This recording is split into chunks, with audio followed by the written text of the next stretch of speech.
en el banco, escuchando a mi propio hijo destruir mi mundo. Ahí estaba yo, parada en esa fila del banco como cualquier martes por la mañana, con mi bolsa de mano bien apretada contra el pecho y mis papeles organizados como siempre los tengo. El aire acondicionado me daba directo en la cara, pero no era el frío lo que me hacía temblar.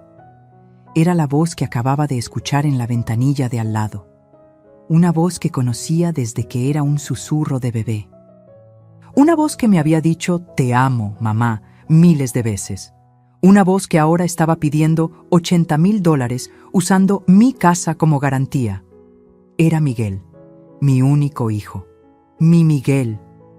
Sí, señor, la casa está a nombre de mi madre, pero ella ya es mayor, ¿sabe? Yo manejo todos sus asuntos ahora, le decía al empleado bancario con esa seguridad que jamás había usado para defenderme a mí. Sentí como si alguien me hubiera arrancado el aire de los pulmones de un golpe. Como cuando era niña y me caía de la bicicleta, pero 1000 veces peor. Porque esta vez no era un raspón en la rodilla, era mi propio hijo clavándome una daga en el corazón. Si esta historia te está tocando el alma, por favor suscríbete al canal para que no te pierdas más confesiones como esta que cambian vidas. El empleado bancario, un muchacho joven que no debía tener más de 30 años, revisaba unos papeles con el ceño fruncido. Señor, necesitamos la firma de la propietaria. Además, veo aquí que ya habían intentado hacer este mismo trámite el mes pasado con documentos que no pudimos procesar. ¿Documentos que no pudieron procesar? ¿De qué estaba hablando este muchacho? Miguel se puso nervioso. Lo conocía demasiado bien. Cuando era pequeño y rompía algo en la casa, ponía exactamente esa misma cara. Mire, joven, mi madre tiene ya 67 años. A veces se confunde con los papeles. Yo solo estoy tratando de ayudarla a resolver este problema familiar muy urgente. ¿Problema familiar? ¿Qué problema familiar? Mis piernas parecían de gelatina, pero algo dentro de mí, algo que no sabía que existía, me dio la fuerza para caminar hacia esa ventanilla. Cada paso sonaba en mis oídos como un tambor de guerra. Perdón, dije, y mi voz salió más firme de lo que esperaba. ¿Dijiste que hay un problema familiar urgente, Miguel? Mi hijo se volteó como si hubiera visto un fantasma. Sus ojos, esos ojos café que tanto se parecían a los de su padre, se abrieron como platos. Mamá, ¿qué haces aquí? Vine a revisar mis cuentas, como hago cada martes desde hace 15 años. La pregunta es, ¿qué haces tú aquí pidiendo un préstamo con mi casa? El silencio que siguió fue ensordecedor. El empleado bancario nos miraba como si estuviéramos en una telenovela, y la verdad es que así me sentía. Como si mi vida se hubiera convertido en uno de esos dramas que veía en las tardes, solo que esta vez yo era la protagonista y el dolor era real. Miguel se aclaró la garganta y puso esa sonrisa que usaba cuando de niño había hecho una travesura.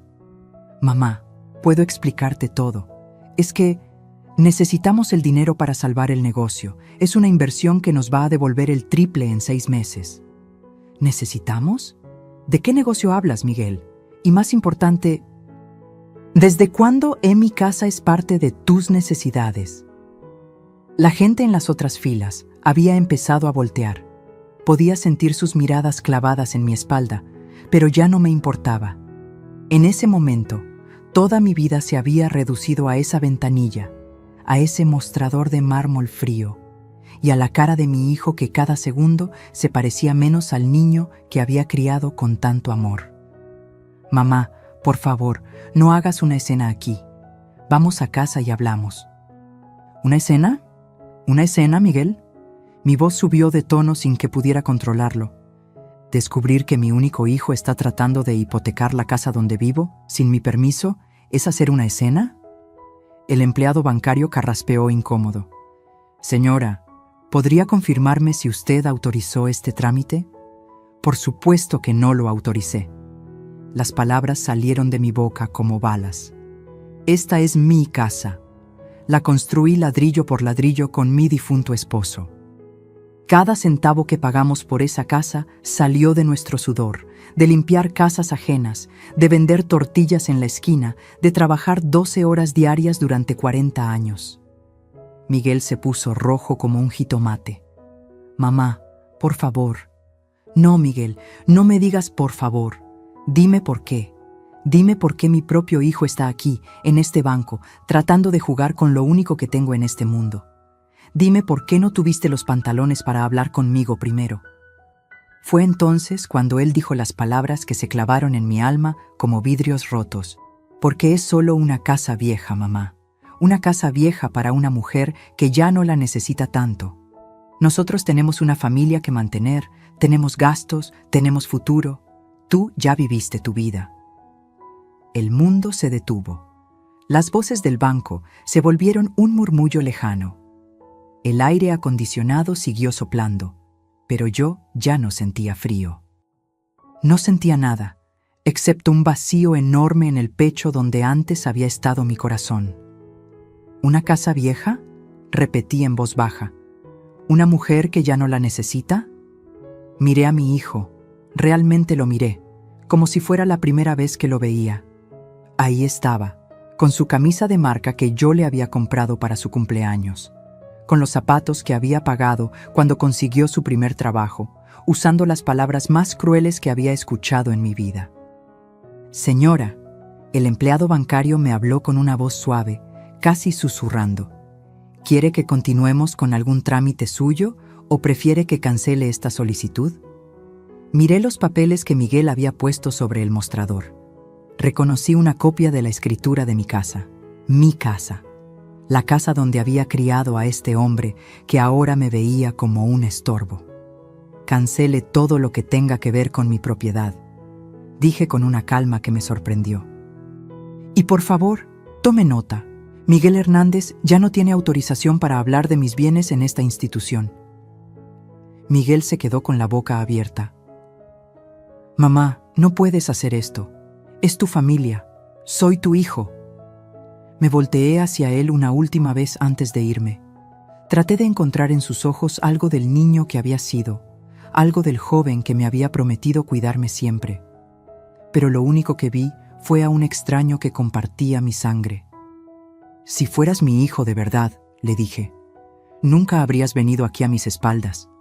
Un hijo real me hubiera hablado, me hubiera explicado, me hubiera pedido ayuda. Tú solo viniste a tomar lo que no te pertenece. Salí de ese banco sintiendo que había envejecido 10 años en 10 minutos. Pero también sentí algo que no esperaba. Una chispa de rabia que empezaba a encenderse en mi pecho. Una rabia que me acompañaría hasta mi casa y que cambiaría mi vida para siempre. Porque ese día descubrí que hay cosas peores que la soledad. Hay hijos que te ven como una herencia en vida, esperando que te hagas a un lado para que ellos puedan tomar lo que les conviene. Pero también descubrí algo más importante, que Elena Morales, a los 67 años, todavía tenía fuego en las venas. Y ese fuego estaba a punto de convertirse en un incendio que iba a quemar todas las mentiras que habían construido a mi alrededor. La guerra había comenzado. Solo que mi propio hijo no sabía que acababa de despertar a su peor enemigo. Parte 2. La casa de los recuerdos. Cada ladrillo de esta casa está empapado en lágrimas y sacrificios. El camino de regreso a mi casa nunca se me había hecho tan largo. Mis piernas temblaban con cada paso, pero no era por la edad. Era por la rabia que me subía desde el estómago hasta la garganta, como si fuera bilis amarga. Cuando llegué a mi portón verde, ese mismo portón que Roberto había pintado por última vez antes de morir, me quedé parada ahí por varios minutos, solo viendo mi casa, la casa que este hombre que llevaba mi sangre había llamado una casa vieja para una mujer que ya no la necesita. Toqué la pared de adobe con la palma de mi mano. Estaba tibia por el sol de la tarde, como siempre había estado. Como había estado ese día de 1978, cuando Roberto y yo pusimos el primer ladrillo. ¿Una casa vieja?, murmuré en voz alta. Esta casa tiene más historia y más corazón que tú, Miguel Hernández. Abrí la puerta y el olor me golpeó como una ola de recuerdos. Olor a canela del café de olla que había preparado esa mañana. Olor a las flores de bugambilia que crecían en el patio central. Olor a hogar, a vida vivida con amor y sacrificio. Caminé hasta mi cocina y puse la bolsa sobre la mesa de madera que Roberto había hecho con sus propias manos. Esa mesa donde habíamos desayunado juntos durante 30 años. Donde le había dado de comer a Miguel cuando era bebé. Donde habíamos contado el dinero, centavo por centavo, para comprar cada material de construcción. Me senté en mi silla favorita, la que está junto a la ventana que da al patio, y cerré los ojos. Pero no pude descansar. Los recuerdos llegaron como una avalancha. Recordé el día que Roberto llegó corriendo del trabajo, con sus manos llenas de tierra y cemento, gritando: «Elena, Elena, conseguí el terreno. Vamos a tener nuestra propia casa». Yo estaba embarazada de 6 meses de Miguel. Vivíamos en un cuartito rentado en la colonia San José, donde las paredes eran tan delgadas que podíamos escuchar cuando los vecinos respiraban fuerte. Roberto trabajaba 12 horas diarias en la construcción y yo vendía tamales en la esquina de la escuela primaria. «¿Estás seguro, mi amor? ¿Podemos pagarlo?», le pregunté, tocándome el vientre donde Miguel daba pataditas como si también estuviera emocionado. «Vamos a poder, Elena, te lo prometo. Vamos a construir un hogar para nuestro hijo, un lugar donde pueda correr, donde pueda tener su propio cuarto, donde nunca tenga que pasar las necesidades que nosotros pasamos». Y cumplió su promesa. ¡Ay, cómo la cumplió! Los primeros 2 años fueron los más duros. Roberto trabajaba en la construcción de día y en nuestra casa de noche. Yo cargaba baldes de agua, mezclaba cemento con Miguel amarrado a mi espalda, cocinaba para los albañiles que nos ayudaban los fines de semana a cambio de comida casera. Recuerdo que mis manos se llenaron de callos de tanto cargar ladrillos. Recuerdo las noches que Roberto llegaba tan cansado que se quedaba dormido con la ropa puesta, lleno de polvo y argamasa. Recuerdo cuando Miguel dio sus primeros pasos sobre el piso de cemento fresco que acabábamos de poner en la sala. «Mira, Elena», me decía Roberto mientras cargaba a nuestro hijo de 2 años. «Miguel va a crecer en su casa, va a tener raíces, va a saber que cuando uno trabaja con amor y honestidad, puede lograr todo lo que se proponga». Cada cuarto de esta casa tiene una historia. La recámara principal la terminamos cuando Miguel cumplió 5 años. El baño lo construimos vendiendo mis aretes de oro, los únicos que tenía, los que me había regalado mi madre para mi boda. La cocina la ampliamos cuando Roberto recibió su primer aguinaldo como maestro de obra. El patio central. ¡Ay! El patio central. Ahí fue donde Miguel aprendió a andar en bicicleta. Donde celebramos sus cumpleaños hasta que cumplió 15 años y ya no quiso fiestas de niño. Donde Roberto me enseñó a bailar cuando compramos nuestro primer radio. Donde sembramos el árbol de limón que ahora da sombra a toda la entrada. Me levanté de mi silla y caminé hacia ese patio. El árbol de limón seguía ahí, fuerte y frondoso, cargado de frutos. Lo toqué como Roberto me había enseñado a hacerlo, con cariño, agradeciendo que siguiera dándonos vida. «¿Sabes qué, arbolito?», le dije en voz alta, sintiéndome un poco loca, pero sin importarme. «Mi propio hijo dice que esta casa ya no vale la pena, que es vieja, que yo ya no la necesito». Una brisa suave movió las hojas, como si el árbol me estuviera respondiendo. Como si me dijera: «Elena, tú sabes cuánto vales, tú sabes cuánto vale esta casa». Caminé por cada cuarto, tocando las paredes como si fueran viejos amigos. En el cuarto de Miguel, que ahora uso como costurero, todavía estaban algunos de sus dibujos pegados en la pared. Dibujos de cuando tenía 8 años, donde pintaba a nuestra familia, papá, mamá y él, parados frente a una casa con un árbol grande y un sol sonriente arriba. «Somos los más felices del mundo», había escrito con su letra de niño en uno de los dibujos. ¿En qué momento ese niño feliz se había convertido en el hombre que quería quitarme lo que más amaba? Regresé a la sala y me senté en el sillón donde Roberto solía ver las noticias de las 8. Desde ahí podía ver toda la casa, el patio con su árbol de limón, la cocina donde todavía guardaba sus platos favoritos, el pasillo donde colgaban las fotos de nuestros mejores momentos. Esta casa no valía solo los $350,000 que podría costar en el mercado actual. Esta casa valía 40 años de madrugadas, de domingos sin descanso, de centavos ahorrados uno por uno. Valía las lágrimas que derramé cuando Roberto se enfermó y tuvimos que empeñar la televisión para pagar sus medicinas.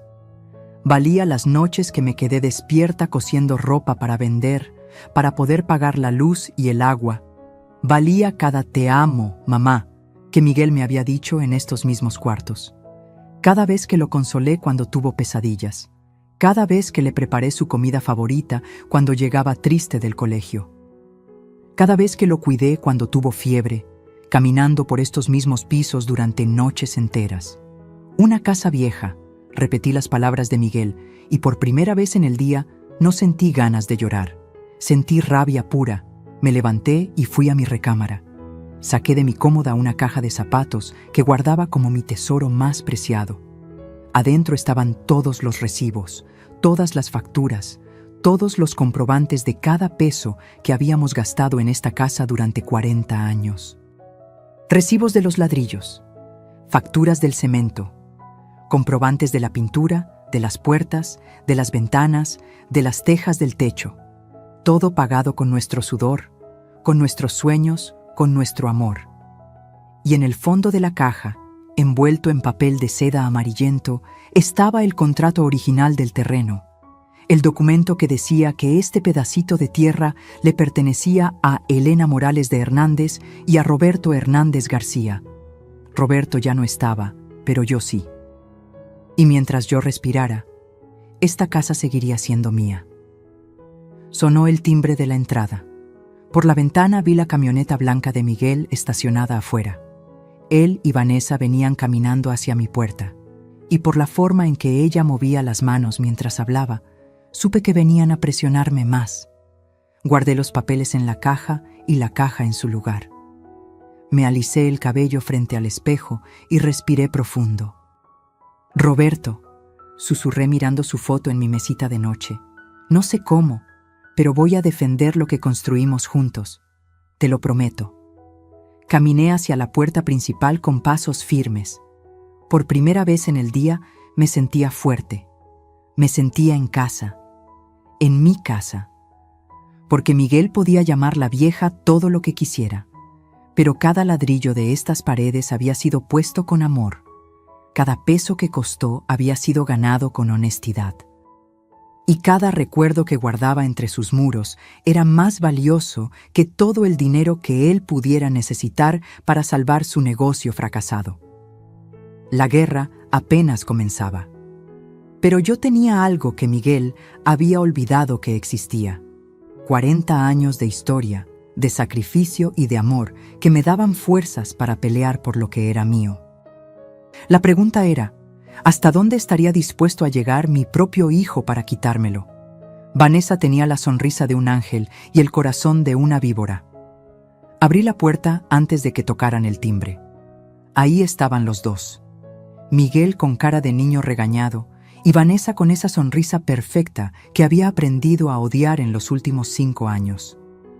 «Hola, suegra», me dijo Vanessa con su voz melosa, como si nada hubiera pasado. Como si no acabara de enterarme de que mi propio hijo había tratado de hipotecar mi casa sin mi permiso. «Elena», la corregí secamente. «Mi nombre es Elena». Miguel se aclaró la garganta y entró sin que lo invitara. «Mamá, tenemos que hablar». «Sí, tenemos que hablar», respondí, cerrando la puerta más fuerte de lo necesario. «Tenemos que hablar de muchas cosas». Vanessa se sentó en mi sillón favorito, el que había sido de Roberto, sin siquiera preguntarme. Siempre hacía eso. Siempre tomaba lo que no le pertenecía como si fuera su derecho natural. «Mira, suegra». «Elena», se corrigió con esa sonrisa falsa. «Entiendo que te hayas molestado en el banco, pero todo tiene una explicación». «Ah, ¿sí? Pues me muero por escucharla», dije cruzándome de brazos.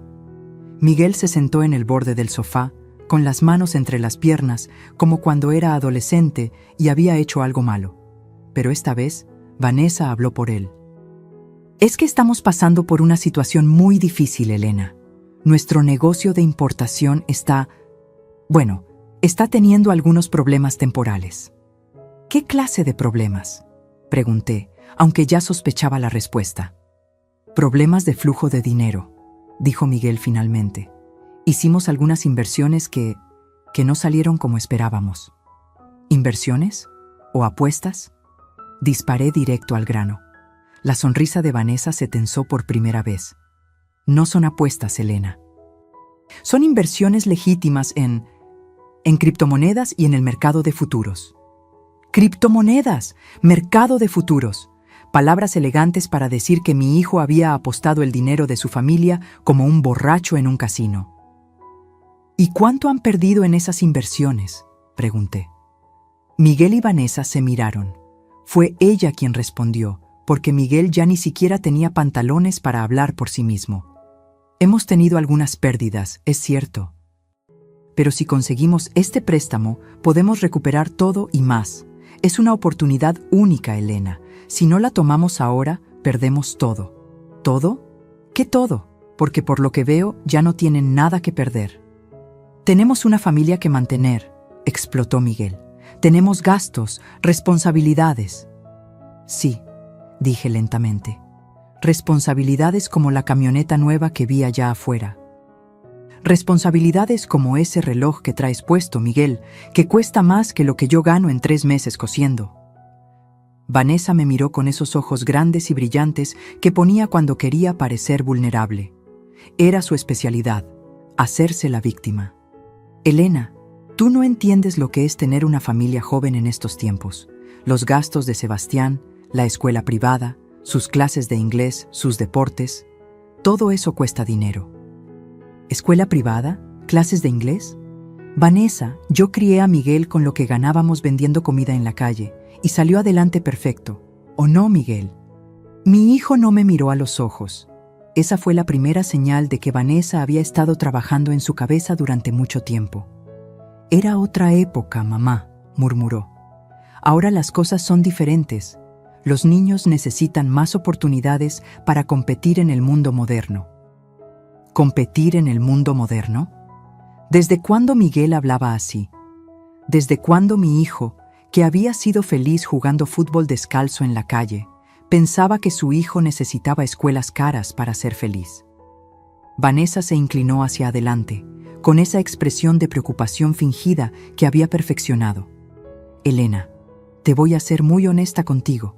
Si no conseguimos este dinero en las próximas 2 semanas, vamos a perder el negocio. Y si perdemos el negocio... Se detuvo y se llevó las manos a la cara, como si fuera a llorar. Miguel inmediatamente se levantó para consolarla.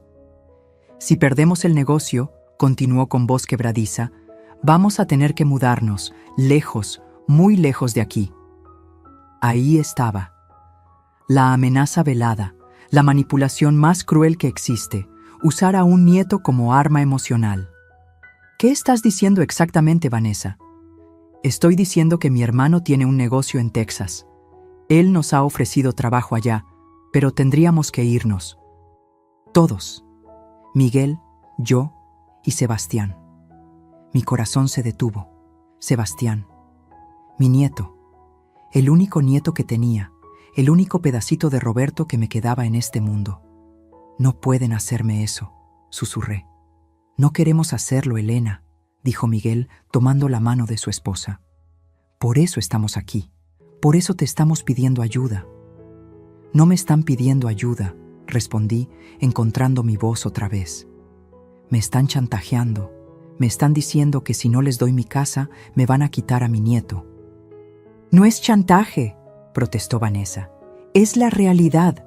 Si no tenemos dinero, no podemos quedarnos aquí. Es así de simple. ¿Y por qué mi casa tiene que ser la solución a sus problemas? Vanessa suspiró, como si estuviera hablando con una niña tonta. Porque es la única propiedad de valor que tiene la familia, Elena. Es la única forma de conseguir el dinero que necesitamos rápidamente. la única propiedad de valor que tiene la familia, repetí lentamente. ¿Desde cuándo mi casa pertenece a la familia, Vanessa? Bueno, técnicamente, comenzó, pero Miguel la interrumpió. Mamá, eres mi madre. Eres la abuela de Sebastián. Somos familia. Se supone que las familias se apoyan entre sí. Las palabras me dolieron más que una bofetada, porque tenía razón, pero también estaba completamente equivocado. Miguel, dije despacio, cuando tenías 8 años y te enfermaste de pulmonía, tu papá y yo empeñamos nuestros anillos de matrimonio para pagar el hospital. Cuando tenías 15 años y querías ir en el viaje de la escuela, trabajé limpiando oficinas 3 meses extra para darte el dinero. Cuando te casaste, vendí mis aretes de oro para ayudarte con la fiesta. Miguel bajó la cabeza. Siempre, siempre te he apoyado, pero siempre me han pedido las cosas. Nunca, jamás han venido a tomar lo que es mío sin preguntarme. Es que sabíamos que ibas a decir que no, murmuró Vanessa. ¿Y por qué pensaban que iba a decir que no? Porque... Vanessa me miró como si fuera obvio. Porque las personas mayores siempre tienen miedo de los riesgos. Porque no entienden las oportunidades modernas de inversión. Ahí estaba otra vez. La condescendencia. La forma en que me hablaba como si fuera una viejita senil que no entendía el mundo. ¿Oportunidades modernas de inversión? Vanessa, ¿sabes cuánto dinero tengo ahorrado en el banco? Se encogió de hombros. No mucho, supongo. $45,000. ¿Sabes de dónde salió ese dinero? De vender tamales durante 10 años después de que murió Roberto. De coser vestidos de quinceañera los fines de semana. De rentar mi cuarto de costura a la vecina cuando necesita espacio para sus fiestas. Los ojos de Vanessa se iluminaron como si hubiera visto un tesoro. Elena, ¿por qué no dijiste que tenías tanto dinero ahorrado? Con eso podemos... No, la interrumpí. Con eso no pueden nada. Ese dinero es para mi vejez, para mis medicinas, para mis emergencias. Pero mamá, Miguel se levantó. Si inviertes ese dinero con nosotros, en un año podrías tener $120,000. O podría tener $0. No va a pasar, dijo Vanessa con esa seguridad arrogante. Es una inversión garantizada. Me reí. Fue una risa amarga, pero me reí. ¿Garantizada? Como estaba garantizado que no iban a perder el dinero que ya perdieron, ¿verdad? Vanessa se puso de pie, y por primera vez desde que la conocía, vi su verdadera cara. No había dulzura, no había vulnerabilidad. Solo había una mujer fría y calculadora que veía a la gente como cajeros automáticos. Elena, me dijo con una voz completamente diferente. Entiendo que tengas miedo, entiendo que no confíes en nosotros, pero tienes que pensar en Sebastián. ¿Qué tiene que ver Sebastián en esto? Sebastián necesita estabilidad, necesita que su papá tenga un trabajo, que su familia tenga un hogar. Si no nos ayudas, vas a ser responsable de que tu nieto crezca lejos de ti, sin conocer a su abuela, sin tener esas raíces familiares que tanto valoras. Era chantaje emocional en su forma más pura. Y lo peor era que Miguel estaba ahí, parado como un idiota, dejando que su esposa me manipulara con su propio hijo. Así que es mi culpa, dije lentamente. No es culpa de nadie, respondió Vanessa. Es solo la realidad. Tú tienes el poder de mantener unida a esta familia o de separarla para siempre. Me quedé en silencio por un largo momento. Los miré a los dos. Miguel evitando mi mirada, Vanessa con esa sonrisa victoriosa que creía que yo no podía ver. ¿Saben qué? Dije finalmente. Tienen razón. Soy una persona mayor. Soy de la generación pasada. No entiendo las inversiones modernas. Vanessa sonrió más ampliamente, pensando que había ganado. Pero sí entiendo una cosa, continué. Entiendo cuando alguien me está mintiendo, y ustedes dos me han estado mintiendo desde que llegaron aquí. La sonrisa de Vanessa se desvaneció. No les voy a dar mi casa, no les voy a dar mis ahorros, Y si realmente planean llevarse a Sebastián lejos de mí, solo porque no les doy el dinero que quieren, entonces no son la familia que yo creía que eran. Miguel finalmente me miró. Mamá. No, Miguel, ya hablaste demasiado, o mejor dicho, ya dejaste que ella hablara demasiado por ti. Me dirigí hacia la puerta y la abrí. Creo que ya terminamos de hablar por hoy. Vanessa se puso de pie y su máscara de dulzura había desaparecido completamente. Elena, estás cometiendo un error muy grande.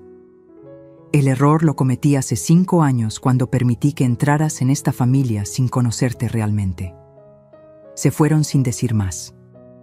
Pero antes de subirse a la camioneta, Vanessa se volteó hacia mí con una sonrisa fría. Espero que no te arrepientas de esta decisión, me gritó desde la calle. No era una advertencia, era una amenaza. Cerré la puerta y me recargué contra ella. Mi corazón latía tan fuerte que pensé que me iba a dar un infarto, pero también sentía algo que no había sentido en años, la certeza absoluta de que había tomado la decisión correcta. Vanessa había mostrado su verdadera cara. Miguel había mostrado su cobardía, y yo había mostrado que Elena Morales, a los 67 años, todavía sabía defenderse. Pero mientras caminaba hacia mi cocina para prepararme un té que calmara mis nervios, no podía quitarme de la cabeza las últimas palabras de Vanessa. Porque conocía a mi nuera lo suficiente para saber que cuando decía algo así, no era una amenaza vacía.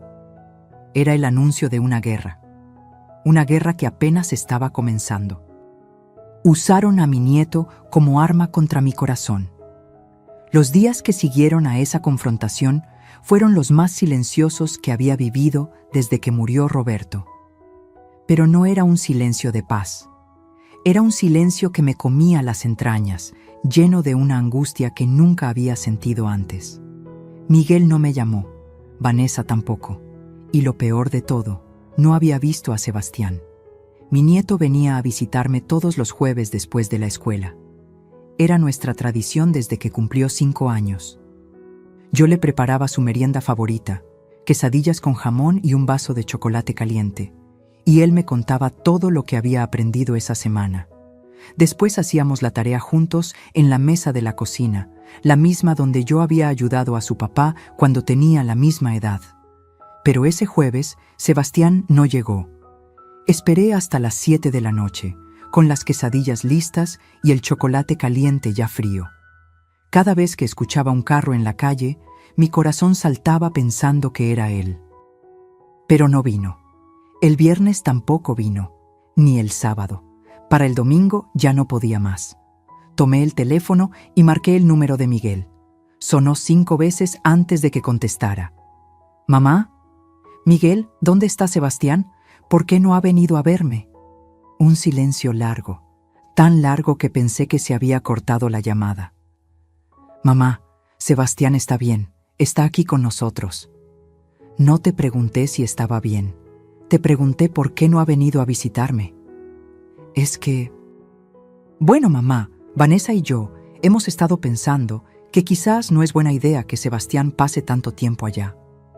Sentí como si me hubieran clavado un cuchillo en el pecho. ¿Cómo que no es buena idea? Es que últimamente has estado muy estresada, muy alterada. No queremos que Sebastián se confunda o se asuste con las discusiones familiares.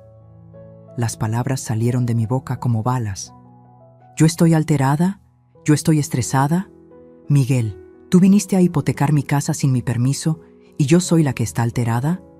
Mamá, por favor no grites. Sebastián puede escucharte. Perfecto, ponlo al teléfono. Quiero hablar con mi nieto. No puedo hacer eso ahora mismo, mamá. ¿Cómo que no puedes? ¿Desde cuándo no puedo hablar con Sebastián?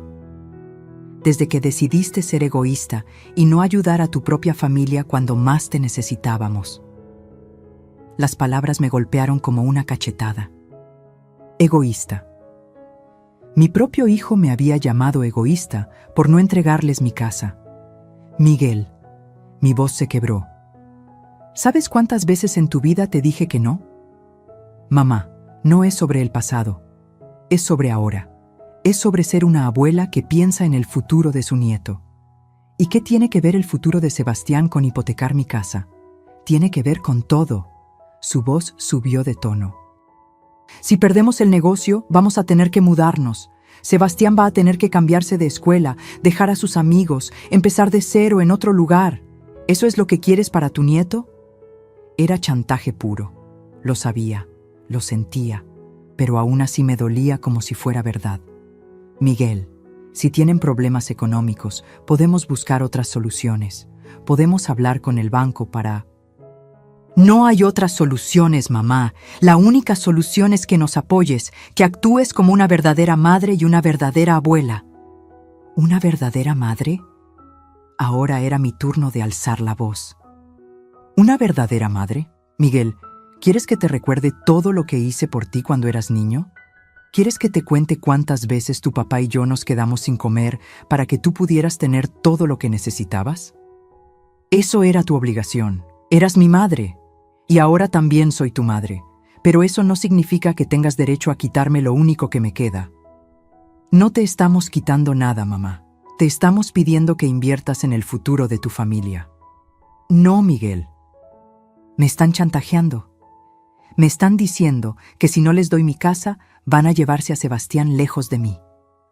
Otro silencio largo. Cuando habló, su voz sonaba fría, calculada, como si hubiera ensayado las palabras. Nadie te está chantajeando, mamá. Solo te estamos explicando la realidad. Si no conseguimos el dinero, vamos a perder todo. Y si perdemos todo, no vamos a poder quedarnos aquí. ¿Y por qué no buscan trabajo? ¿Por qué no venden la camioneta nueva? ¿Por qué no reducen sus gastos? ¿Trabajo? Mamá, ¿sabes cuánto gana un empleado cualquiera? ¿Sabes lo que cuesta mantener a una familia hoy en día? Sé perfectamente lo que cuesta mantener a una familia. Lo sé mejor que ustedes, porque yo lo hice sin pedirle dinero prestado a nadie. Era otra época, mamá. Esa frase. Esa maldita frase que ya me tenía harta. ¿Otra época? ¿De qué época hablas, Miguel? ¿De la época en que la gente trabajaba honestamente por su dinero? ¿De la época en que no se apostaba el futuro de la familia en criptomonedas? No son apuestas, mamá. Son inversiones. ¿Inversiones? Miguel, ¿sabes qué es una inversión? Una inversión es comprar un terreno, construir una casa, poner un negocio con productos reales, no apostar en monedas virtuales que pueden desaparecer de un día para otro. Tú no entiendes el mundo moderno. No, Miguel, tú no entiendes el valor del dinero.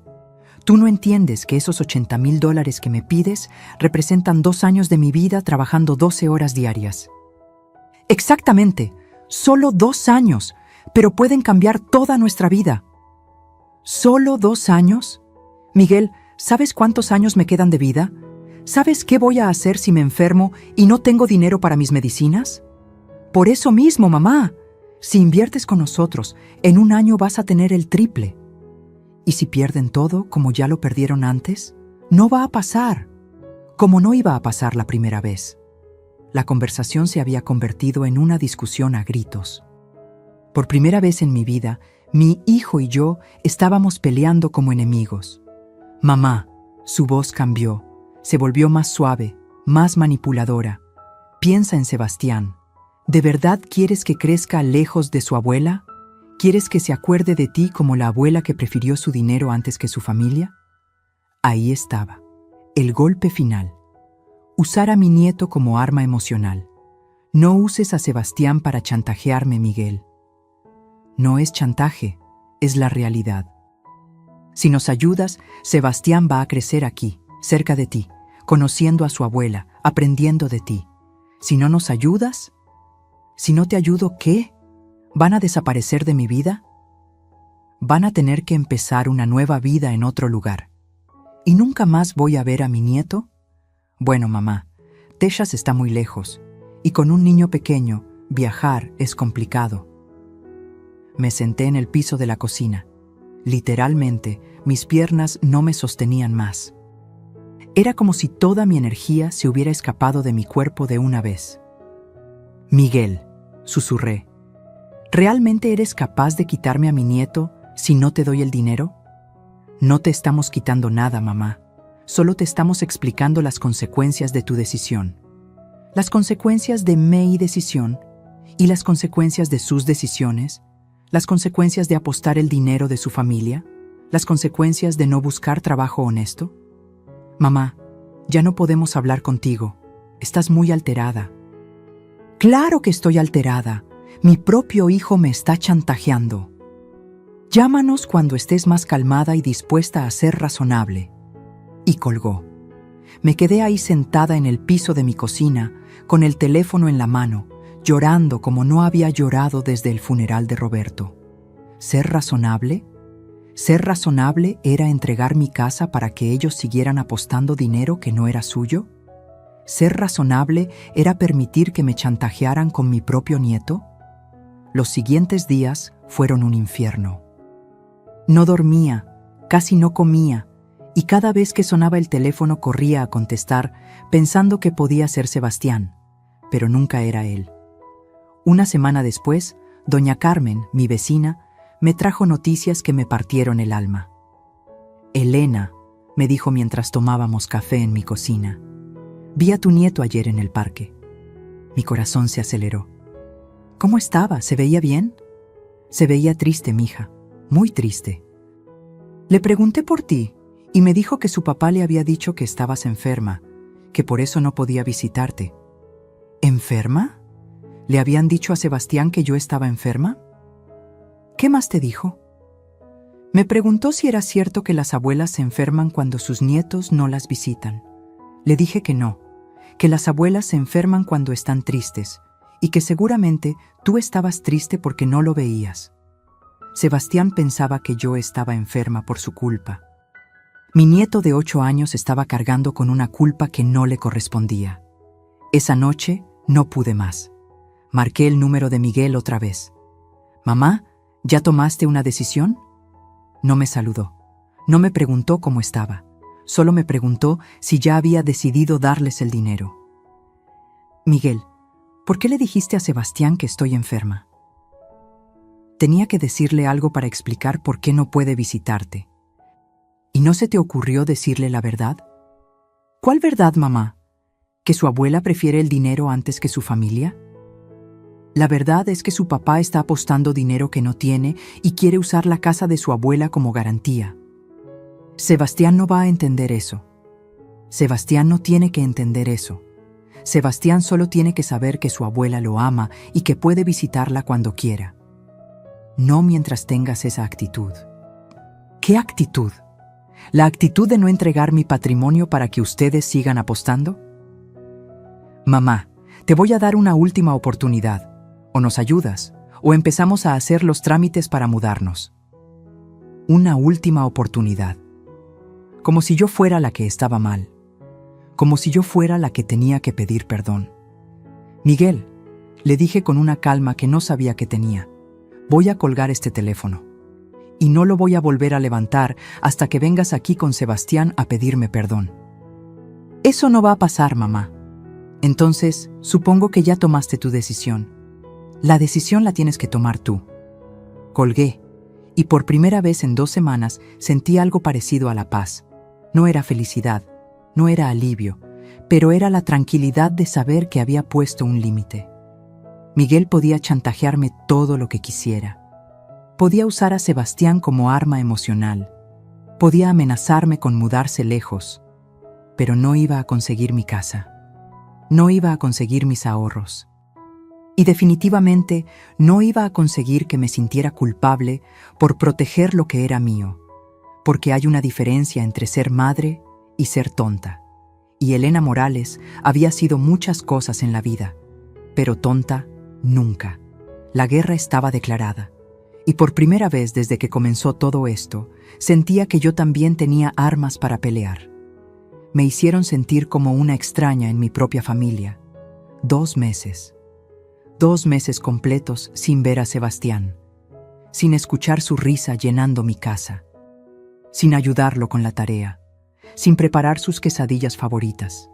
Cada jueves esperaba un milagro. Cada jueves me sentaba en mi silla junto a la ventana, viendo hacia la calle, con la esperanza de ver a mi nieto caminando hacia mi puerta. Pero nunca llegó. Miguel me llamaba cada 2 semanas. Siempre la misma conversación. Siempre la misma pregunta. ¿Ya recapacitaste, mamá? Y yo siempre le daba la misma respuesta. Cuando vengas con Sebastián a visitarme, podemos hablar. Pero ese día, ese maldito sábado de octubre, todo cambió. Sonó el timbre a las 10 de la mañana. Abrí la puerta esperando ver al cartero o a doña Carmen, pero ahí estaba Miguel, solo, con cara de funeral y un sobre manila en las manos. «Mamá, tenemos que hablar, es urgente». «¿Dónde está Sebastián?», fue lo primero que le pregunté. «Está con Vanessa, esto es entre tú y yo». Entró sin que lo invitara. Se sentó en el sillón de Roberto y puso el sobre la mesa de centro. «Mamá, me dolió mucho tomar esta decisión, pero no me dejaste otra opción». El corazón se me empezó a acelerar. ¿Qué decisión? Abrió el sobre y sacó una carpeta llena de papeles. Papeles oficiales con sellos y firmas. «Hemos iniciado un proceso legal para que me den la custodia sobre tus bienes y tu persona». Las palabras llegaron a mis oídos como si vinieran de muy lejos, como si estuviera bajo el agua. ¿Qué estás diciendo? Estoy diciendo que vamos a demostrar que ya no tienes la capacidad mental para manejar tus propios asuntos. Me quedé sin aire, literalmente sin aire, como si alguien me hubiera dado un puñetazo en el estómago. «Miguel, ¿qué estás diciendo? ¿Estás loco?» «No estoy loco, mamá. Estoy preocupado. Estos últimos meses has mostrado comportamientos muy extraños. Paranoia, agresividad, toma de decisiones irracionales». ¿Decisiones irracionales? ¿Como no entregarles mi casa para que sigan apostando dinero? ¿Como negarle ayuda a tu familia cuando más te necesita? ¿Como encerrarte en esta casa sin recibir visitas? ¿Como rehusarte a aceptar ayuda médica? ¿Qué ayuda médica? Yo no necesito ayuda médica. Miguel sacó otro papel de la carpeta.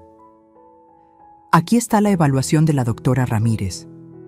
Ella dice que has mostrado signos de deterioro cognitivo y cambios de personalidad consistentes con demencia senil temprana». «¿Qué doctora Ramírez?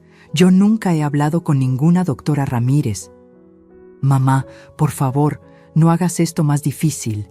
La doctora Ramírez me consultó sobre tu comportamiento después de que le conté lo que había pasado en el banco. Ella dice que es muy común que las personas mayores pierdan la capacidad de manejar dinero y tomen decisiones financieras peligrosas». Me levanté de mi silla temblando de rabia. «¿Le contaste a una extraña sobre nuestros problemas familiares? ¿Y ella te dio una opinión médica sobre mí sin siquiera conocerme?» «No es una extraña, mamá.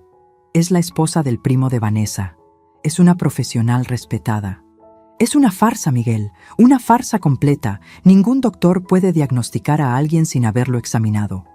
«Mamá, cálmate. Estás demostrando exactamente el tipo de comportamiento agresivo del que estamos hablando». ¿Agresivo?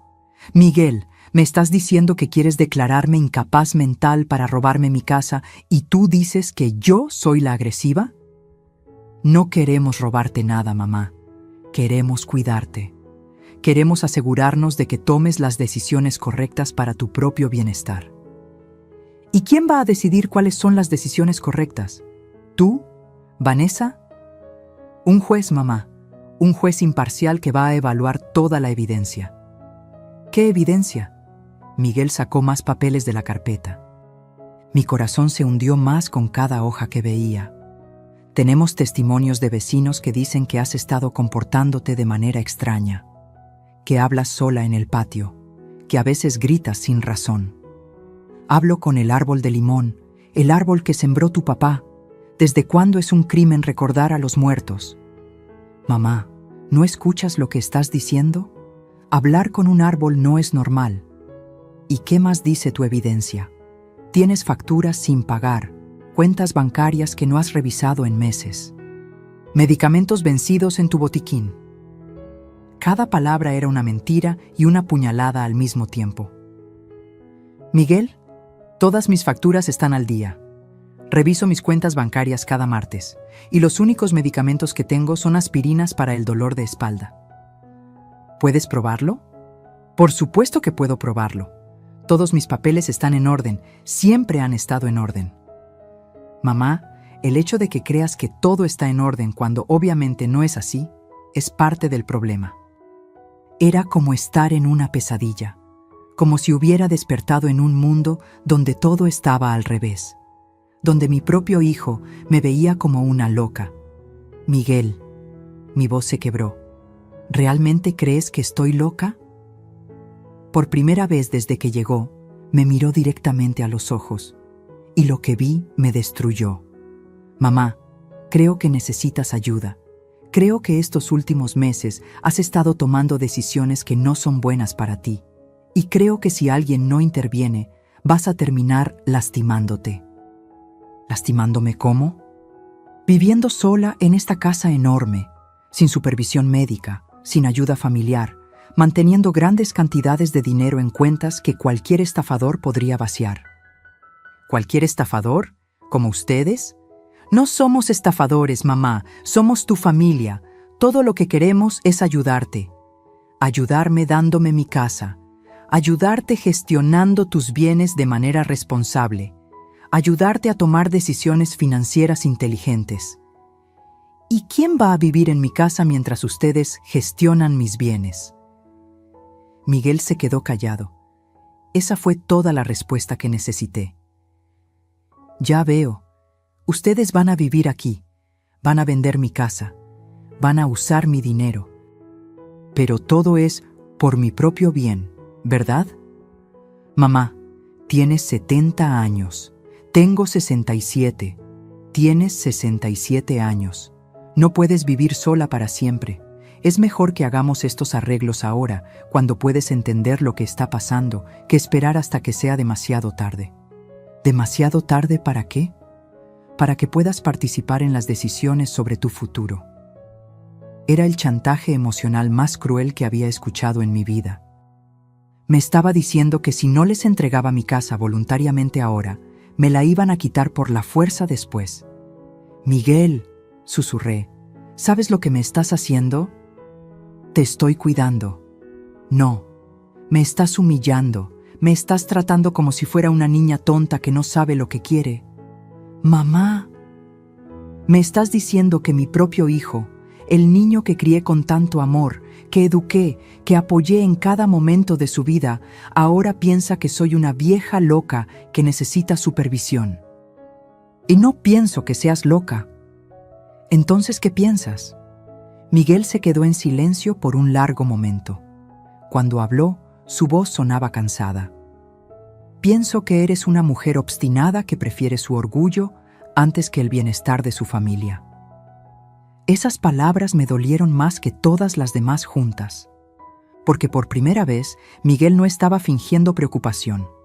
Estaba diciendo lo que realmente pensaba de mí. ¿Así me ves? ¿Como una mujer obstinada? Te veo como una mujer que está tomando decisiones emocionales en lugar de decisiones racionales. ¿Y la decisión racional sería entregarles mi casa? La decisión racional sería confiar en tu familia. ¿Confiar en ustedes para qué? ¿Para que apuesten mis 40 años de trabajo en criptomonedas? Miguel cerró la carpeta y se puso de pie. Mamá, el proceso legal ya comenzó. En 2 semanas vas a tener que presentarte ante un juez para una evaluación psicológica completa. ¿Y si el juez determina que estoy perfectamente cuerda? Entonces podrás seguir tomando tus propias decisiones. ¿Y si determina que no? Miguel me miró con una expresión que nunca había visto antes, una mezcla de lástima y determinación. Entonces Vanessa y yo nos mudaremos aquí para cuidarte. La casa se pondrá a nombre de un fideicomiso que yo voy a administrar. Y todas tus decisiones financieras importantes tendrán que ser aprobadas por mí. Era mi sentencia de muerte en vida. Era perder todo lo que había construido y convertirme en una prisionera en mi propia casa. ¿Y Sebastián? ¿Qué pasa con Sebastián? ¿Él va a saber que su abuela fue declarada incapaz mental? ¿Va a saber que ustedes me quitaron mi casa? Sebastián va a saber que su abuela está enferma y que su familia la está cuidando como se debe. ¿Enferma de qué, Miguel? ¿Enferma de no darles lo que quieren? Miguel caminó hacia la puerta. Antes de salir, se volteó hacia mí una última vez. Mamá, todavía puedes evitar todo esto. Todavía puedes aceptar nuestra ayuda voluntariamente. Todavía podemos ser una familia normal. Una familia normal no chantajea a sus ancianos con procesos legales falsos. Una familia normal tampoco permite que el orgullo destruya a todos los que ama. Se fue. Y yo me quedé ahí, parada en mi sala, sosteniendo los papeles que podían destruir mi vida. Por primera vez, desde que comenzó toda esta pesadilla, lloré. Lloré como no había llorado desde el funeral de Roberto, porque Miguel tenía razón en una cosa. Mi familia se estaba destruyendo. Pero se estaba destruyendo porque mi propio hijo había decidido que robarme era más fácil que trabajar honestamente. Y porque había encontrado la manera perfecta de hacerlo, haciéndome parecer loca ante un juez. Esa noche no dormí. Me quedé despierta leyendo cada papel, tratando de entender cómo mi vida se había convertido en esta pesadilla legal. Pero también entendí algo más. Si Miguel pensaba que me iba a rendir sin pelear, no conocía realmente a su madre. Elena Morales había sobrevivido a la pobreza, a la muerte de su esposo, a 40 años de trabajo duro. No iba a dejarse destruir por su propio hijo, sin importar cuánto lo amara. La guerra había escalado. Pero yo también tenía algunas cartas que jugar. Mientras ellos creían que me habían vencido, yo reunía las pruebas de su traición. Después de que Miguel se fue con sus papeles y sus amenazas legales, me quedé sentada en mi sala durante horas, simplemente mirando al vacío. Pero en algún momento de esa noche larga y desesperante, algo cambió dentro de mí. No iba a ser la víctima indefensa que Miguel y Vanessa esperaban que fuera. Si querían pelear en los tribunales, les iba a dar la pelea de sus vidas. A la mañana siguiente, hice algo que no había hecho en más de 40 años. Me arreglé como si fuera a una ocasión especial, tomé mis ahorros del banco y salí a buscar ayuda profesional. La primera parada fue el bufete de abogados de la avenida principal, un edificio elegante, con oficinas que me intimidaron desde el momento en que entré. La recepcionista me miró de arriba a abajo, evaluando mi ropa sencilla y mi bolsa gastada. ¿En qué podemos ayudarla, señora? Necesito un abogado que se especialice en casos de familia. Mi hijo está tratando de declararme incapaz mental para quitarme mi casa. Me dieron una cita para 3 semanas después. 3 semanas que no tenía. La consulta costaba $500 solo por escucharme. Salí de ahí sintiéndome más pequeña de lo que había entrado. Pero cuando regresaba a mi casa, me crucé con doña Carmen en la esquina. Ella estaba platicando con una mujer joven que no conocía. «¡Elena!», me gritó doña Carmen. «Ven acá, quiero presentarte a alguien». La mujer joven se acercó con una sonrisa genuina. Tendría unos 35 años. Llevaba un traje sencillo pero elegante y tenía unos ojos inteligentes que me dieron confianza inmediata. «Soy Cristina Morales», me dijo, extendiéndome la mano. «Abogada. Y curiosamente, también soy Morales, como usted». Doña Carmen nos interrumpió con entusiasmo. «Cristina es la hija de mi comadre Rosa. ¿Te acuerdas de Rosa Elena? La que vendía elotes en el parque. Su hija se recibió de abogada hace 5 años y tiene su propio despacho aquí en el barrio». «¿Aquí en el barrio?», pregunté sorprendida. «Así es», confirmó Cristina. «Abrí mi oficina precisamente para ayudar a gente de la comunidad que no puede pagar los honorarios de los bufetes grandes. Mi mamá me contó que siempre soñó con que yo ayudara a familias como la nuestra». Doña Carmen me guiñó el ojo. «Elena tiene algunos problemitas legales. Su hijo se está portando muy mal con ella». Cristina me miró con atención. «¿Quiere que hablemos? Mi oficina está a 3 cuadras y la consulta es gratuita para vecinos». 1 hora después, estaba sentada en una oficina pequeña pero acogedora, contándole a Cristina toda la historia desde el principio. Ella tomaba notas sin interrumpirme, asintiendo de vez en cuando, y haciendo preguntas precisas que me mostraron que entendía perfectamente lo que estaba pasando. Elena, me dijo cuando terminé de hablar, lo que su hijo está haciendo se llama abuso financiero de adultos mayores. Es un delito y también es motivo suficiente para que cualquier juez deseche su petición de custodia. Pero él tiene papeles, tiene testimonios de vecinos. ¿Ha visto esos testimonios? No. Solo me dijo que los tenía. Cristina sonrió por primera vez desde que empezamos a hablar. Elena, permíteme explicarte algo sobre los procesos legales. No basta con decir que tienes pruebas. Tienes que mostrar pruebas reales, verificables, que puedan ser examinadas por la otra parte y por el juez. ¿Y la doctora que supuestamente me diagnosticó sin conocerme? Eso es mala praxis médica. Ningún doctor ético da un diagnóstico sin examinar al paciente. Y ningún juez serio aceptará esa evaluación como evidencia. Por primera vez en semanas, sentí que podía respirar completamente. Pero necesitamos nuestras propias pruebas, continuó Cristina.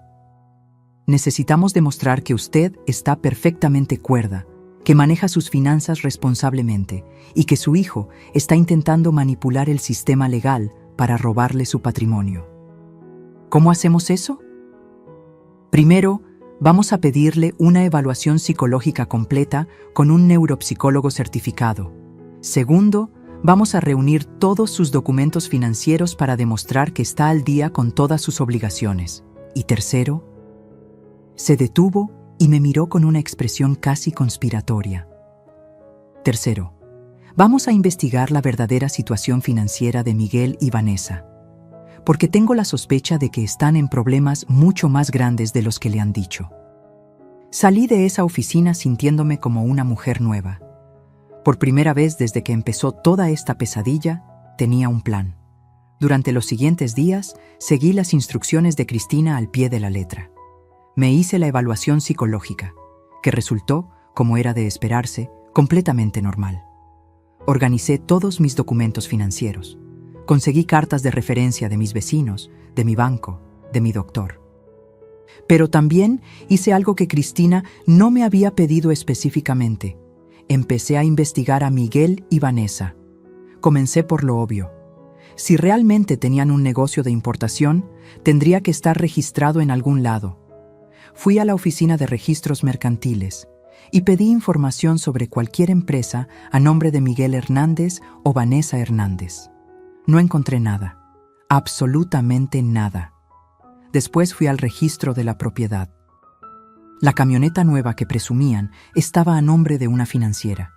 Debían $43,000 con pagos atrasados de 2 meses.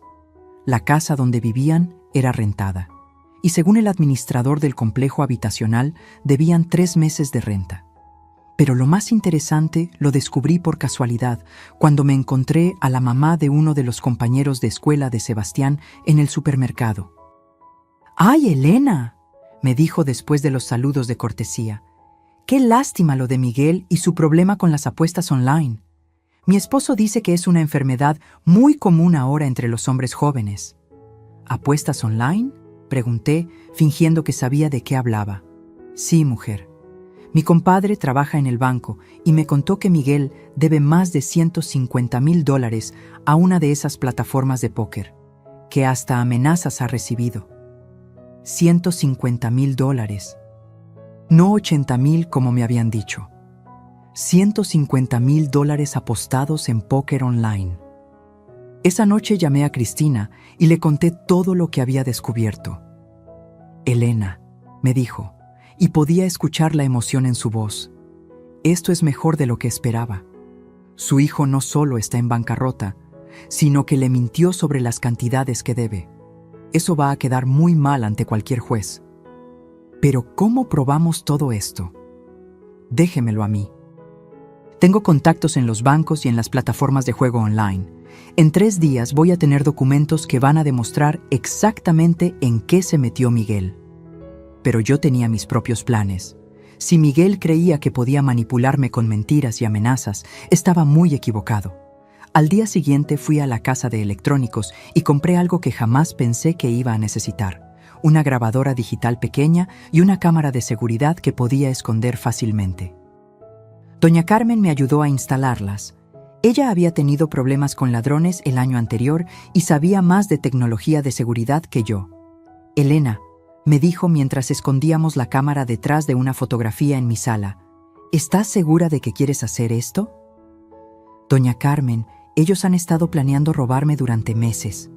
Es hora de que yo también empiece a planear. No tuve que esperar mucho. 2 días después, Miguel y Vanessa aparecieron en mi puerta con caras de preocupación fingida. «Mamá, hemos estado pensando», comenzó Miguel tan pronto como se sentaron. «Sabemos que todo esto ha sido muy duro para ti». Activé discretamente la grabadora que llevaba en el bolsillo de mi suéter. «Y hemos decidido darte una última oportunidad de arreglar todo esto sin llegar a los tribunales», continuó Vanessa con su voz más dulce. «¿Ah, sí? ¿Y cuál es esa oportunidad?»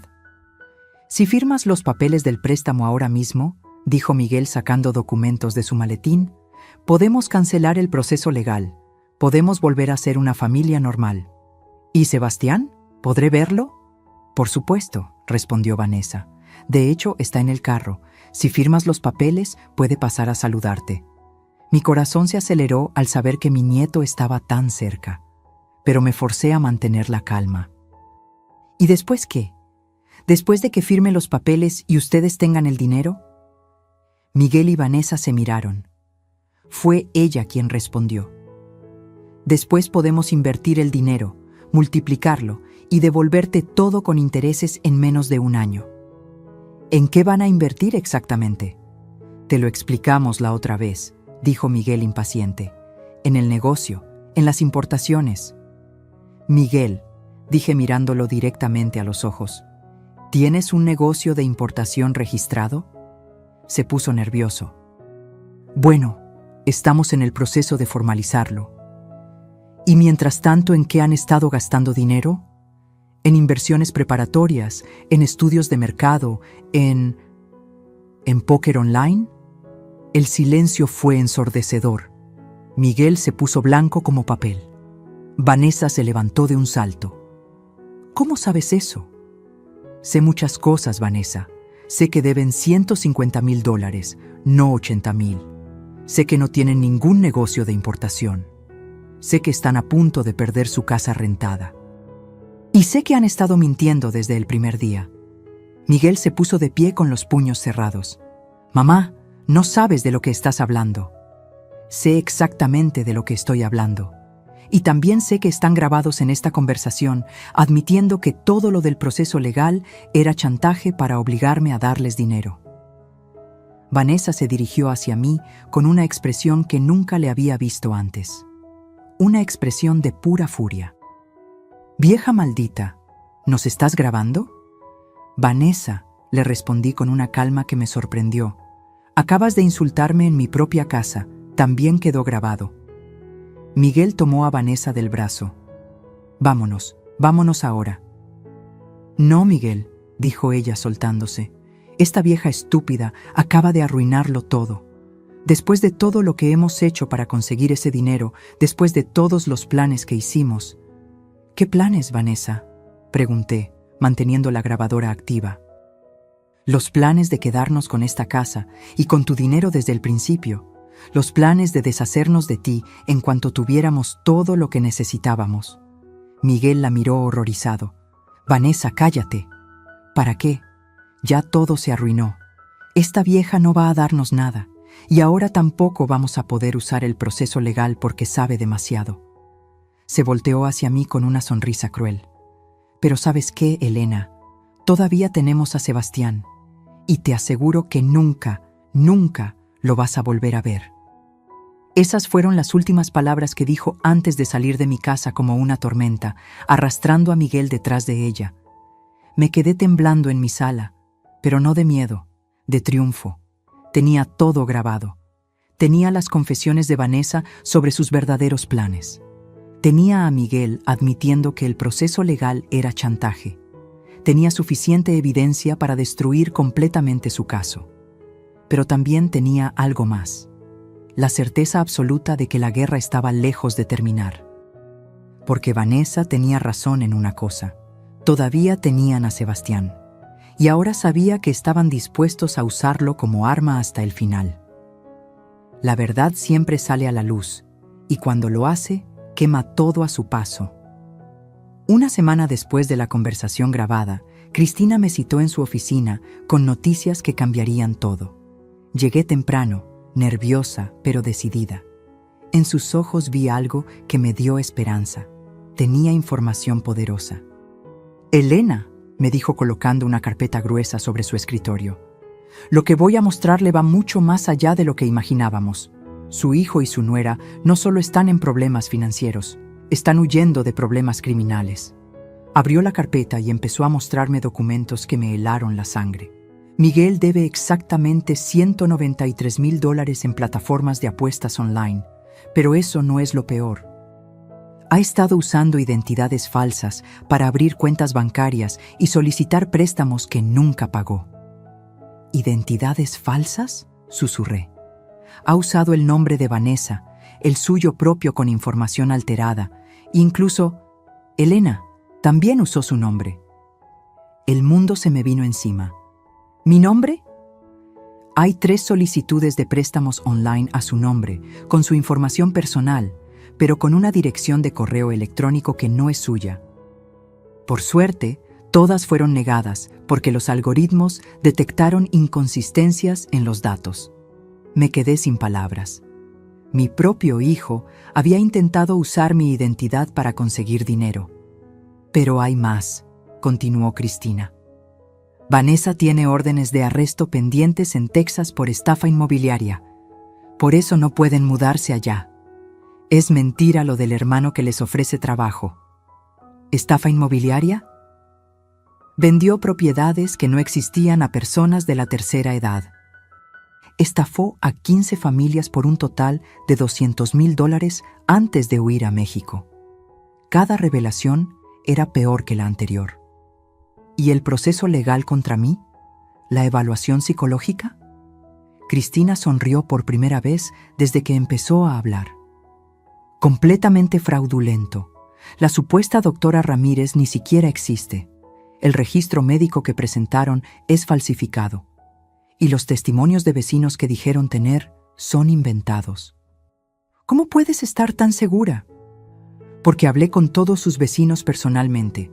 Doña Carmen me ayudó.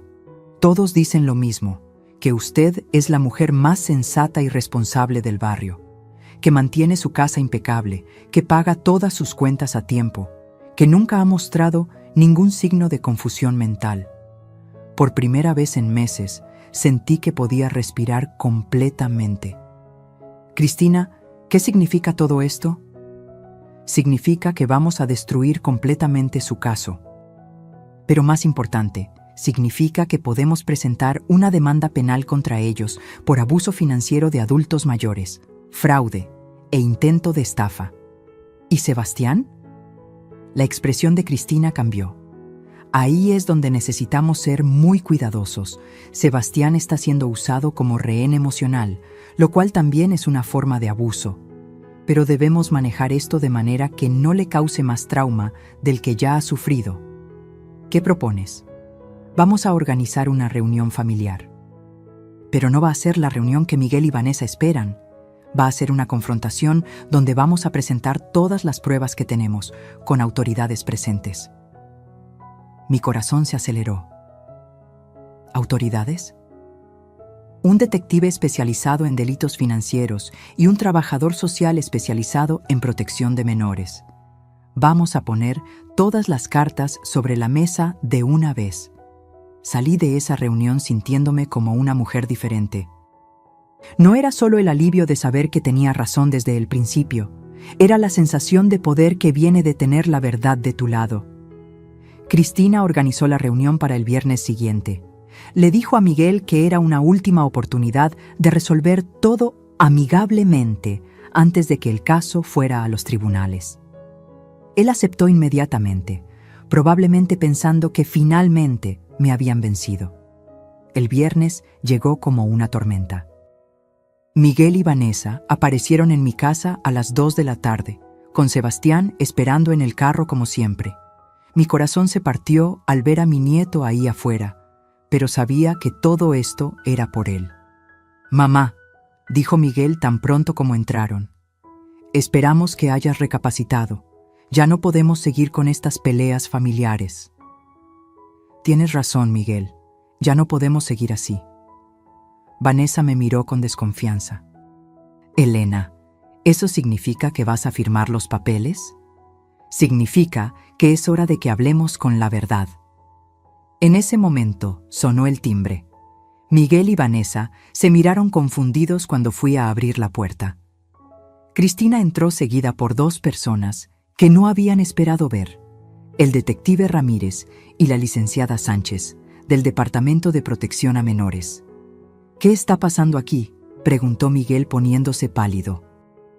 «Lo que está pasando», dijo Cristina con voz firme, «es que vamos a hablar sobre abuso financiero de adultos mayores, fraude de identidad y uso de menores para chantaje emocional». Vanessa se levantó de un salto. «Esto es una trampa». «No es una trampa», respondí con calma. «Es justicia». El detective Ramírez se presentó mostrando su placa. «Miguel Hernández, Vanessa Hernández, tenemos algunas preguntas sobre sus actividades financieras recientes». Miguel tartamudeó. «No entiendo de qué están hablando». Cristina puso sobre la mesa toda la documentación que habíamos reunido. Hablamos de $193,000 en deudas de juego. Hablamos de identidades falsas usadas para solicitar préstamos. Hablamos del intento de usar la identidad de la señora Elena para conseguir dinero sin su autorización. «Eso no es cierto», gritó Vanessa. «¿No es cierto que tienes órdenes de arresto en Texas por estafa inmobiliaria?», preguntó el detective mirándola directamente. El silencio que siguió fue ensordecedor. Vanessa se puso blanca como papel. «¿Cómo?», murmuró Miguel. «¿Cómo sabemos todo esto?», continuó Cristina. «Porque a diferencia de ustedes, nosotros investigamos con la verdad». Puso sobre la mesa las grabaciones de nuestra última conversación. «También tenemos grabado cómo admitieron que el proceso legal era chantaje, cómo planeaban quedarse con la casa de Elena y cómo amenazaron con usar a Sebastián como arma emocional». Miguel se desplomó en el sillón. «Mamá, yo...». «No, Miguel», lo interrumpí. «Ya no hay más mentiras, ya no hay más manipulación, ya no hay más chantaje». La licenciada Sánchez habló por primera vez. «Señor Hernández, el uso de un menor para coaccionar emocionalmente a un adulto mayor es considerado abuso infantil según nuestras leyes. Sebastián ha sido privado de contacto con su abuela como forma de presión psicológica». «Sebastián está bien», protestó Vanessa. «¿Está bien?», preguntó la licenciada. «¿Un niño de 8 años que cree que su abuela está enferma por su culpa está bien? ¿Un niño que ha sido usado como moneda de cambio está bien?». Miguel empezó a llorar. Era la primera vez que lo veía llorar desde que era niño. «Mamá, no sabía que todo se había salido tanto de control. Al principio solo necesitábamos un poco de ayuda, pero Vanessa dijo que tú nunca ibas a entender, que teníamos que ser más duros». «¡Cállate, idiota!», le gritó Vanessa. «No digas nada más». Pero Miguel ya no la escuchaba. Todo se estaba derrumbando y él lo sabía. «Mamá, las deudas son reales. La gente a la que le debo dinero me ha amenazado. Pensé que si conseguía el préstamo con la casa, podría pagar todo y empezar de nuevo». «¿Y después qué, Miguel? Después de que gastaran mi casa en más apuestas, ¿qué iba a pasar conmigo?». Miguel me miró con ojos rotos. «No sé, mamá. No estaba pensando más allá de salir de este problema». El detective Ramírez tomó la palabra. «Señor Hernández, señora Hernández, tienen derecho a permanecer callados, pero debo informarles que hay suficiente evidencia para presentar cargos criminales por abuso financiero de adultos mayores y fraude». Vanessa se dirigió hacia la puerta, pero el detective la detuvo. «También hay una orden de extradición de Texas esperándola». Todo se vino abajo en ese momento. Vanessa comenzó a gritar. Miguel siguió llorando y el caos llenó mi sala. Pero en medio de todo ese ruido, escuché algo que hizo que mi corazón saltara. La voz de Sebastián gritando desde afuera del carro. ¡Abuela! ¡Abuela! Corrí hacia la ventana y lo vi bajándose del carro, corriendo hacia mi puerta. Había escuchado las voces alteradas y había salido a buscarme. Abrí la puerta y mi nieto se arrojó en mis brazos como no lo había hecho en meses. Abuela, ¿ya no estás enferma? Papá dijo que estabas muy enferma y que no podía verte hasta que te curaras. Abracé a Sebastián con todas mis fuerzas, sintiendo sus lágrimas mojar mi blusa. No, mi amor, la abuela nunca estuvo enferma. La abuela solo estaba triste porque no podía verte. ¿Y ya no vas a estar triste? Miré hacia mi sala, donde Miguel estaba siendo arrestado y Vanessa gritaba amenazas al aire. No, mi cielo, la abuela ya no va a estar triste. Por primera vez en meses, era verdad. Porque aunque mi familia se estaba destruyendo, la verdad había salido a la luz. Y la verdad, por dolorosa que fuera, me había liberado. Sebastián se iba a quedar conmigo esa noche, mientras las autoridades resolvían la situación legal de sus padres. Y por primera vez, desde que comenzó toda esta pesadilla, mi casa volvía a sentirse como un hogar. La guerra había terminado, y aunque había ganado, el precio había sido muy alto. Había perdido al hijo que pensé que tenía, pero había recuperado a mi nieto y, más importante, había recuperado mi dignidad. Aprendí que el amor verdadero no se mendiga, se respeta. 6 meses después de esa tarde que cambió nuestras vidas para siempre, estoy sentada en mi cocina escribiendo esta historia, viendo a Sebastián hacer su tarea en la misma mesa donde una vez ayudé a su padre. Pero ahora todo es diferente. Ahora todo es como debería haber sido desde el principio. Miguel está cumpliendo 2 años de prisión por abuso financiero de adultos mayores y fraude de identidad. La justicia mexicana, que muchas veces parece lenta, esta vez funcionó exactamente como debía. Las nuevas leyes que protegen a personas como yo hicieron que su caso fuera tratado con la seriedad que merecía. Vanessa fue extraditada a Texas, donde enfrenta cargos mucho más graves por sus estafas inmobiliarias.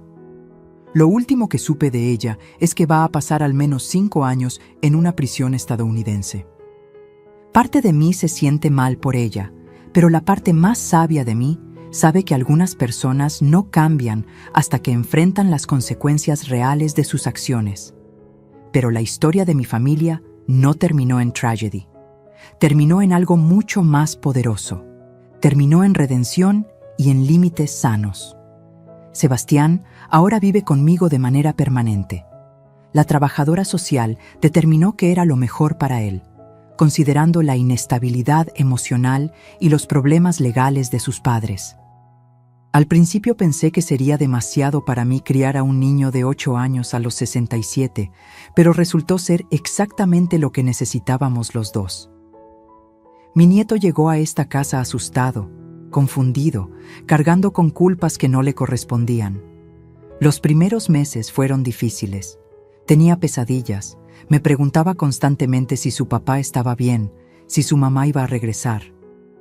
Pero poco a poco, con mucha paciencia y mucho amor, logré que entendiera que nada de lo que había pasado era su culpa. Abuela, me dijo una noche mientras cenábamos, ¿por qué papá hizo cosas malas? Porque a veces los adultos toman decisiones equivocadas cuando tienen miedo, mi amor. Tu papá tenía miedo de no poder cuidarte como creía que debía, y ese miedo lo hizo tomar decisiones muy malas. ¿Pero tú nunca vas a tomar decisiones malas conmigo? Sebastián, te voy a decir algo que espero que nunca olvides. Las personas que te aman de verdad jamás te van a usar para lastimar a otros. El amor verdadero protege, no chantajea. Cristina siguió ayudándome durante todo el proceso legal, pero también se convirtió en algo más que mi abogada.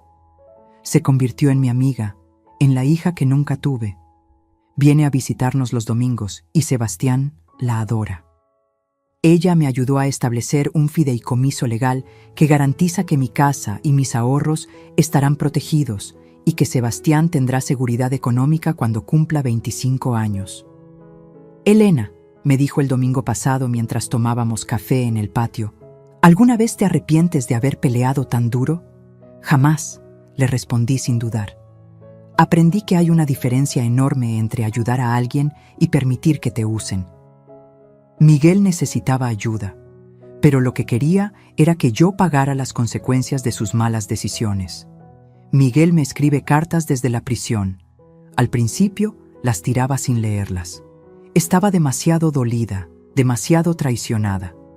Pero hace 3 meses decidí leer una, y me alegro de haberlo hecho. En esa carta, por primera vez en años, reconoció completamente lo que había hecho. No había excusas, no había justificaciones. Solo una disculpa sincera y la promesa de que cuando saliera de prisión iba a ganar de vuelta mi confianza paso a paso, si es que yo le daba la oportunidad. Mamá, escribía, entiendo si nunca me perdonas, entiendo si no quieres que Sebastián me vea cuando salga, pero quiero que sepas que estos meses en prisión me han ayudado a ver lo que realmente perdí.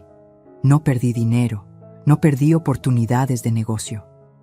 Perdí a la mejor madre del mundo y casi pierdo a mi hijo por mi egoísmo y mi cobardía. Le respondí esa carta. Le dije que el perdón no era algo que se pidiera, sino algo que se ganaba con acciones. Que si realmente quería ser parte de nuestras vidas otra vez, tenía que demostrar que había cambiado, no solo prometerlo. Miguel, le escribí, eres mi hijo y siempre lo serás. Pero la próxima vez que entres en mi casa, va a ser como un invitado que ha ganado el derecho de estar aquí. No como alguien que puede tomar lo que se le antoje porque llevamos la misma sangre. También le puse reglas muy claras. Tendría que estar sobrio completamente. Tendría que tener un trabajo estable. Tendría que someterse a terapia psicológica. Y más importante, tendría que aceptar que Sebastián se iba a quedar conmigo. Que su función como padre iba a ser de apoyo, no de autoridad, hasta que demostrara ser digno de esa responsabilidad. Diputados +1. Algunos familiares me dijeron que estaba siendo muy dura, que era mi hijo, que las familias se perdonan, que todo el mundo merece una segunda oportunidad. Claro que merece una segunda oportunidad, les respondía.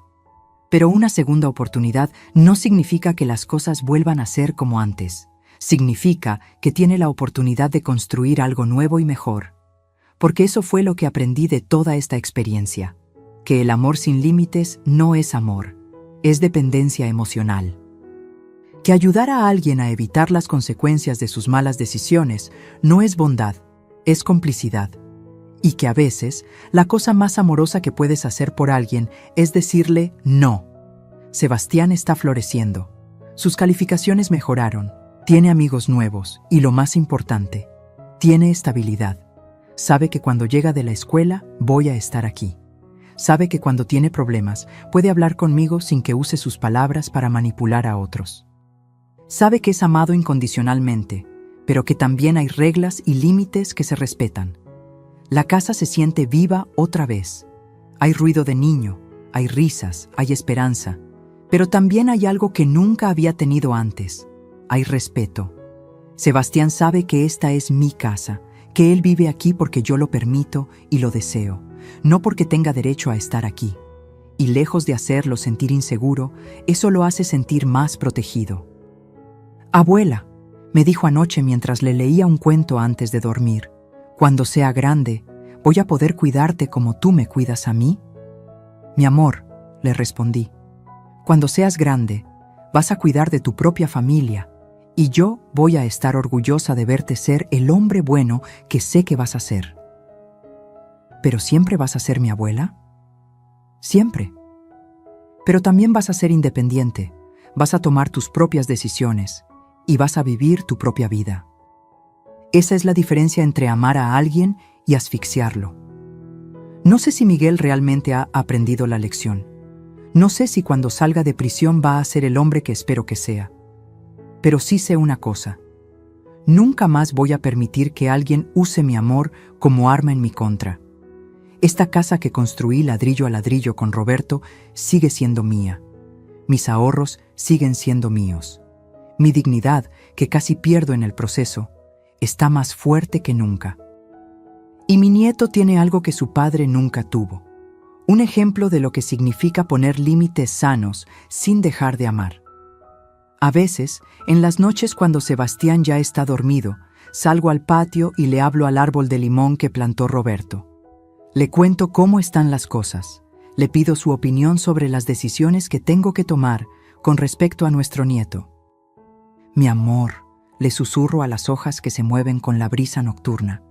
Creo que finalmente aprendí lo que trataste de enseñarme durante tantos años, que amar no significa dar todo lo que te piden. Significa dar lo que realmente necesitan, aunque no les guste. Y sé que Roberto estaría orgulloso de mí. Orgulloso de que haya defendido lo que construimos juntos. Orgulloso de que esté criando a nuestro nieto con amor, pero también con límites. Orgulloso de que haya aprendido que el corazón más grande del mundo no sirve de nada si no tiene la columna vertebral para sostenerlo. La justicia llegó, no solo por los tribunales, sino por las decisiones que tomé. Miguel y Vanessa pensaron que podían manipularme porque era una mujer mayor, porque era su familia, porque creían que mi amor era incondicional e ilimitado. Se equivocaron. Mi amor sí es incondicional, pero mi apoyo, mi dinero y mi casa no lo son. Esas cosas se ganan con respeto, se mantienen con honestidad y se pierden con traición. Ahora, cuando las vecinas vienen a visitarme y me preguntan cómo pude ser tan dura con mi propio hijo, les digo algo que espero que todas las madres y abuelas entiendan. Hipotequen su corazón si quieren, pero mi techo jamás será el precio de su irresponsabilidad. Una madre que ama de verdad enseña límites, no los destruye. Y a veces, la lección más grande de amor que puedes dar es mostrarle a alguien que sus acciones tienen consecuencias reales. La guerra terminó. Yo gané. Pero más importante que ganar, aprendí algo que me va a servir el resto de mi vida. Que Elena Morales, a los 67 años, todavía tiene mucho que enseñar sobre lo que significa amar con sabiduría. Si esta historia tocó tu corazón, si te hizo reflexionar sobre los límites en tu propia familia, si te dio fuerza para defender lo que es tuyo, déjame saber en los comentarios. Cuéntame desde qué parte del mundo estás leyendo esto. Y si alguna vez has tenido que elegir entre mantener la paz familiar y mantener tu dignidad. Dale like a este video, suscríbete al canal para más historias de vida como esta, y recuerda, el amor verdadero no se mendiga, se respeta.